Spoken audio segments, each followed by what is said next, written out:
Most of us have probably used the Stardust Dragon Staff. It's one of the strongest minions in the game and you get it basically for free. Clearly many of my viewers like to use it as they place it very high among other pillar weapons, and it makes sense. I mean, who doesn't like free DPS? However, the Stardust Dragon Staff has a little brother, a Luigi if you will. This is the Stardust Cell Staff, a Xenostaff Plus that fires never miss cells. It also inflicts a stacking debuff, much like a Daybreak, which caps at 100 damage per debuff tick, which is pretty powerful. With a base damage of 60, it actually has a 50% higher base damage than the Dragon Staff, which is significant. Unlike Luigi though, most experienced players completely ignore the Stardust Cell Staff, instead sticking strongly to the Dragon. Most times the Cell Staff is crafted, it's probably by beginners who get lured in by its higher base damage, without knowing what the staves actually do. It's kind of funny to watch. But does the Stardust Cell Staff actually suck that much? Nowadays there seems to be some warmth to people using the weapon, and the Terraria wiki even states that it is more consistent against fast-moving bosses compared to the Dragon Staff. Perhaps it's changed. In that case, let's see exactly how it performs. Firstly, the most important boss, the Moon Lord. Let's get a benchmark for the Stardust Dragon Staff first. The Stardust Dragon Staff finishes the boss fight in around 1 minute and 30 seconds, which is insanely quick. So far the quickest in any of my pillar weapon videos. It has excellent DPS, well over 3,000 to 4,000 in open eyes, and a long range to boot. In addition, during the final stage where the core is exposed, the dragon's long range allows you to hit the core consistently while running away. This means you are much safer as projectiles have longer to travel and you are entirely protected from the True Eye Cthulhu death beams. Meanwhile, the Stardust Cell Staff's performance is a bit lackluster. It has a much lower DPS profile, averaging just 2,000 to 3,000 DPS. Its aggro also leaves a lot to be desired. As it has to follow you as you move around and dodge, it hits much less consistently than the dragon as well. This aggro presents a real problem in the final stage of the boss fight, as the cell's aggro doesn't let you damage at distance like the dragon does. This means you actually have to run into the fray during the core stage, which is much more dangerous, especially with those 3 true eyes on your ass. All of this combined means the Stardust Cell Staff does much worse against the Moon Lord, as shown by these health bars taken at the same time during the boss fight.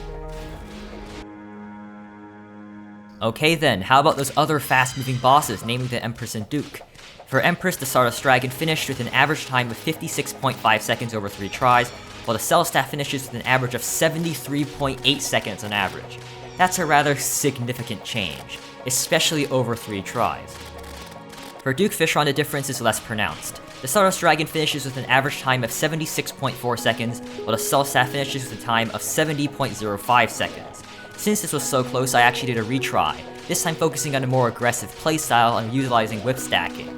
This time the Stardust Dragon came out with 70.4 seconds, and the Cell Staff with 65.1 seconds. As by far the fastest moving boss in the game, this is the only time where the Wiccan wisdom is true. The dragon does actually have a harder time catching up with Fishron here, especially while dodging him. Unfortunately, the one boss the Cell Staff is slightly better on happens to be the one that is normally fought long before Pillars. There's a reason to fight Empress after lunar events for, say, Terra Prisma, but Duke Fishron is typically fought anywhere from pre-Mex to post-Montera. By now, it's generally an out-progressed boss. Regardless though, this is still absolutely a win for the Cell Staff. At least, only for Duke Fishron. And to cap off our testing, Swarms. In my pillar weapon videos, there's normally a trend where X weapon is better for Moonlord, but the other one, this one's better for Swarms. And that might be true for balanced pairs like the Daybreak and Solar Eruption, but this? It's no secret that a giant flying nuclear dragon is gonna be better for Swarms than a bunch of ball turrets. With infinite pierce, crackhead aggro, and a speed unheard by any ground-based enemies, the Stardust Dragon is absolutely on top for any event. On top of this, the Stardust Dragon also just completely ignores blocks, something that the puny matter-based cells can't do. Quite sad. So, in this final pillar weapon video, we've arrived at the conclusion most of us expected. Yes, Stardust Cell Staff, bad. Honestly, it's quite unfair. The other pillar weapons are balanced quite well, or at least have some redeeming qualities. Even the Nebula Arcanum has good uses. But with this thing, there's almost no reason to ever use this. Saving fragments for sigils or Stardust armor is what you should be doing instead of crafting this thing. Dragon is an A+ weapon, but Cell, not really. It gets a B-, the lowest of any weapon so far.